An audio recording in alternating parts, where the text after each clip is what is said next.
it actually got cold as fuck overnight. Last year, it got cold exactly on the 31st. So I'm back at my new house, or my old house, I'm sorry.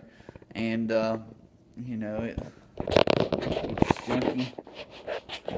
Man, those mover guys busted ass. I hired 3 movers for $250, and these guys completely did good. They filled up the truck, so now I just have like about 4 loads of that around the house, and then I have a lot of my bug out bag shit from the days that I did have bug out bags. Y'all have never seen my shit. I'm a lot more I'm more of an old school prepper guy than y'all think, I should say. I mean, I got the E-tool, the fucking Vietnam flashlight, with the filters. I have several bags like this. And then I have Christmas shit and everything, and then some tools. And then here's some of my camping shit. But other than that, I'm just about done. The garage was the biggest pile of shit. And then I have to leave my vacuums here and my carpet cleaner, since my house is so fucking nasty right now. So, besides that, my new house, it's so big that even with all my shit in it, it still looks empty as fuck. So, it's pretty crazy. No, I've been trying to comment to you guys on my YouTube stuff, and I have not been able to a lot of times. And I'll comment to you, and I'll look, and it looks like I commented back, and then I'll go back and check a new comment or something on my YouTube. I haven't been using Google Plus that much lately, thank God. And so I'll check, and my comments are gone. So I am responding to you guys, but it's a conspiracy. Google and YouTube are collaborating against me and trying to censor me. I'm just kidding. I can't believe people are so arrogant to believe that YouTube and Google really has it out for them and doesn't want them to get their message across. Most of that shit is dudes like Hell Wars or King 9 will not return and shit like that that'll flag the shit out of people's channels because they don't like them. So hardly anyone is getting flagged and shit. I think Google did actually go after the Tyrone guy. Hi, my name's Tyrone, and I'm gonna fuck your wife, long dick style. That dude. Well, I think they did take down his channel or something. Supposedly got shot, but So anyway, this is a pointless video.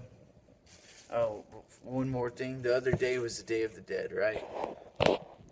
I live in El Paso. Oh, shit. I do live in El Paso. The mystical cowboy.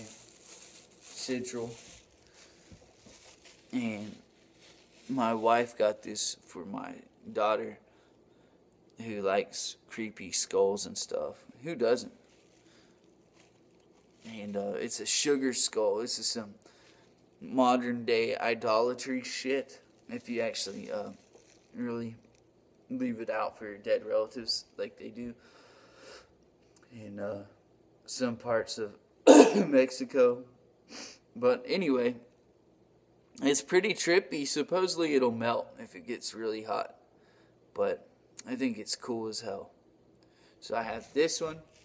And I think Boris Zoloft would like this. So I have that one. And then I've shown Boris Zoloft my tequila skull. It's called Ka. Anyway. For margaritas and stuff, I usually just, you can't go wrong with just Jose Cuervo Especial. So, someone asked me my favorite beer, and Henry Weinert's fucking from Oregon. When I lived in Washington, I remember thinking I could drink 6 of those, and holy shit, it kicked my ass. Henry Weinert's is the best fucking goddamn beer, I think, for the price. Mac and Jack's African Amber in the Pacific Northwest. They have it on tap with the lion head.